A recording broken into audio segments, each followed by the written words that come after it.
नमस्कार प्रिय बंधुओं, हम जो संस्करण लेकर के आए हैं कि तर्पण किस प्रकार से देना चाहिए और तर्पण का विधान क्या है और किन किन को तर्पण दिया जा सकता है। क्योंकि तर्पण देने की विधि और तर्पण देने से फल क्या होता है और क्यों तर्पण दिया जाता है। क्योंकि आप तर्पण इसलिए देते हैं, हमारे पितरों को जो गोलोक गए हुए हैं उनकी तृप्ति के लिए तर्पणायामी। क्योंकि पितरों की तृप्ति के लिए 3 तर्पण होते हैं, देव तर्पण, ऋषि तर्पण और मनुष्य तर्पण।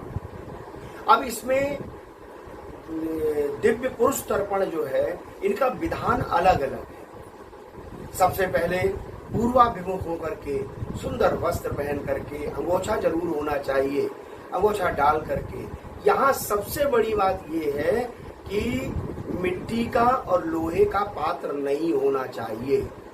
स्वर्ण हो, रजत हो, तांबे का हो, पीतल का हो। ये पात्रों में जल देने से पितर अपने अंजलि में जल लेते हैं। विधान ये है कि जब सबसे पहले आप बढ़िया सुंदर आसन पर बैठ करके 3 बार आचमन करें। केशवाय नमः, नारायणाय नमः, माधवाय नमः, हाथ धोले ऋषिकेशाय नमः करके फिर इस प्रकार से कुश की बनी हुई पवित्री को अनामिका उंगली के अग्र द्वितीय भाग में धारण करें। उसके बाद हाथ में जौ, चावल, फूल लेकर के संकल्प करें कि हम यह तर्पण क्यों कर रहे हैं, हमारे मन से कामना क्या है। हमारे दिवंगत हुए पिता हो, माँ हो, यहाँ तक कि जो सगे संबंधी हैं उनको भी तर्पण देना चाहिए। पर प्रारंभ कहाँ से किया जाए। उसके बाद संकल्प देने के बाद सभी को आवाहन करें। ब्रह्मादयः सुरा सर्वे ऋषयः सनकादयः। सभी को आवाहित करें कि आप हमारे द्वारा दिए हुए अंजलि जल को प्राप्त करें और हम पर कृपा करें। सबसे पहले ऋषि तर्पण।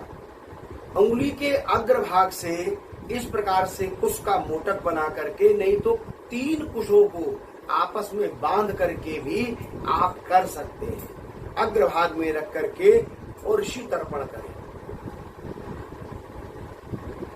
फिर दिव्य मनुष्य को तर्पण चावल लेकर के बीच के भाग से उत्तराभिमुख होकर के।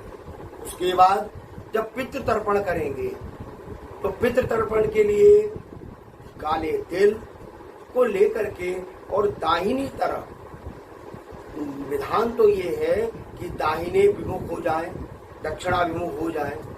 मुख जो है वो दाहिनी तरफ, जनेऊ अपसभ्य करके और अंगोछे को भी दाहिनी तरफ रख करके इस प्रकार से दाहिने हाथ में रख करके और जलांजलि दें। सबसे पहले दिव्य मनुष्यों को तर्पण दें।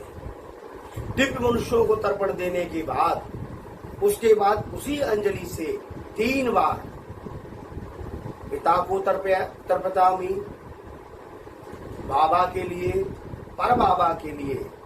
उसके बाद माता, अगर दुर्भाग्य से माता जी नहीं है तो माता के लिए, दादी के लिए और फिर परदादी के लिए। शास्त्र तो ये कहता है अगर कोई सौतेली माँ भी हो या सौतेली बहन हो, भाई हो, कोई भी हो, उसको भी जल देना चाहिए।